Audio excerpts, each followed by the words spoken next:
In the winter of 1966, the United States Air Force was being humiliated in the skies over Vietnam. It was a bizarre, frustrating paradox. The US had more planes, more money, and more technology, but they were losing. The culprit? The Soviet-made MiG-21. These were small, agile, supersonic interceptors that were playing a deadly game of hit and run. The North Vietnamese pilots had figured out the Americans' script. They knew exactly when the heavy, lumbering F-105 Thunder Chief bombers would arrive. They knew their routes, their altitudes, and their radio calls. The MiGs would wait in the clouds, dive down, shred the bombers from behind, and vanish back to their airfields. Airfields that American pilots were forbidden to bomb by the politicians in Washington. The Americans were fighting with one hand tied behind their back. But one man, a legendary WW2 ace with a rebellious spirit and a massive bulletproof mustache, decided it was time to change the rules of the game. His name was Colonel Robin Olds, and he was about to pull off the most brilliant act of deception in the history of aerial warfare. This is the story of Operation Bolo, the day the US Air Force committed identity theft at Mach 2. Robin Olds was a street fighter in a cockpit. He was the son of a World War I pilot, a West Point graduate, and a man who had already shot down 12 Nazis during World War II. By 1966, he was the commander of the 8th Tactical Fighter Wing in Thailand. He didn't care for the bureaucratic red tape of the Pentagon. He cared about winning. Olds looked at the lopsided kill ratios and realized the US was playing a losing hand. The F-105 bombers were prey, and the MiGs were the predators. The North Vietnamese would only come out to play when they knew they were hunting fat, slow bombers. If they saw F-4 Phantom fighters, they would simply stay on the ground and wait. So, Olds asked a question that would define the mission. What if we make the wolves look like sheep? The plan was called Operation Bolo, named after the Filipino machete that looks like a harmless tool until it's too late to escape the blade. The strategy was pure identity theft. Robin Olds ordered his F-4 Phantom pilots, the most dangerous fighters in the sky, to pretend they were F-105 bombers. This wasn't just about flying at the same altitude. It was a multi-layered technological deep fake. Electronic deception. The F-105 bombers carried specific QRC-160 jamming pods to protect them from surface-to-air missiles. Olds had his mechanics strip those pods off the bombers and bolt them onto his F-4 fighters. On the North Vietnamese radar screens, the electronic fingerprint would scream, "I am a slow, vulnerable bomber." Acoustic deception. The pilots were ordered to use the exact radio call signs, frequencies, and even the slang of the F-105 bomber wings. Flight profile. They flew at the exact speed, altitude, and predictable straight and level paths that the bombers used. Olds was dangling a massive piece of meat in front of the North Vietnamese MiG-21 fleet.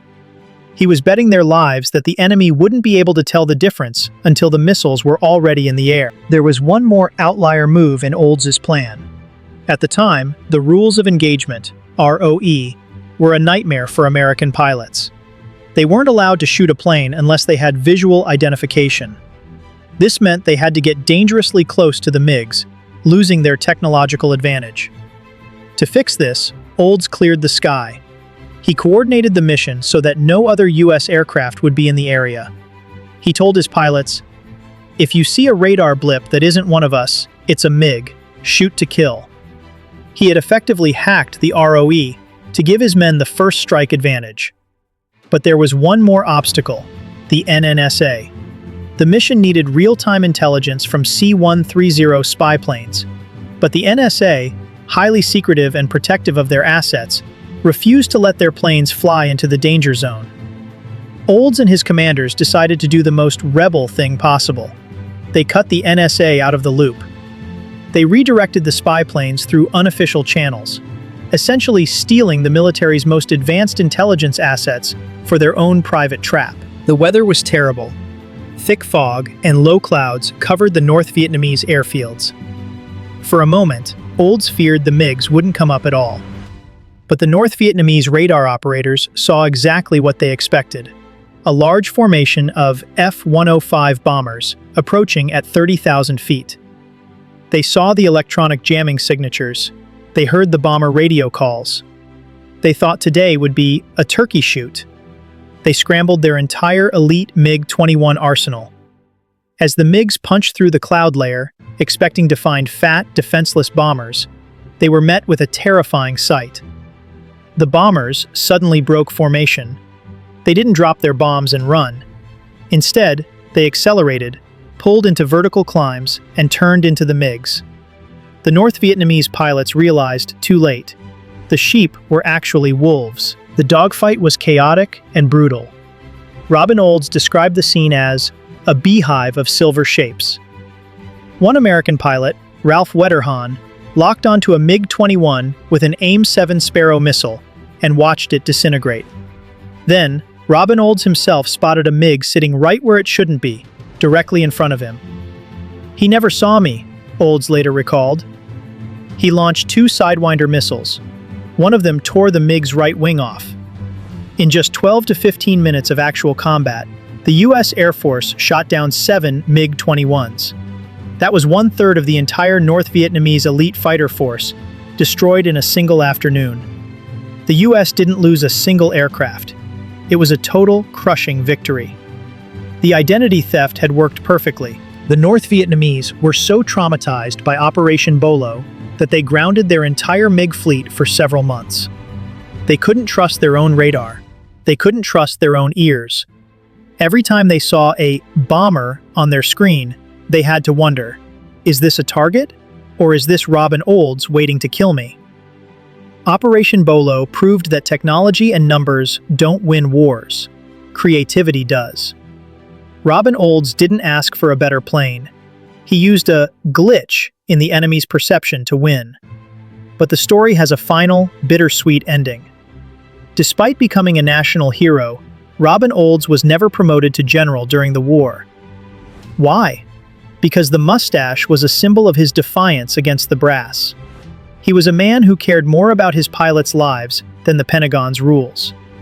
He proved that in the Zephyri darkness of war, the most dangerous weapon isn't the one that fires the most bullets. It's the one that tells the best lie. If you think Robin Olds is the greatest pilot you've never heard of, hit the like button. Every like helps us rescue these incredible outlier stories from the dusty archives of history. Subscribe and turn on notifications to join our community of strategy and history buffs. What would you have done if you were in the North Vietnamese cockpit that day? Would you have realized it was a trap? Or would you have fallen for the identity theft? Let us know in the comments below. We read every single one.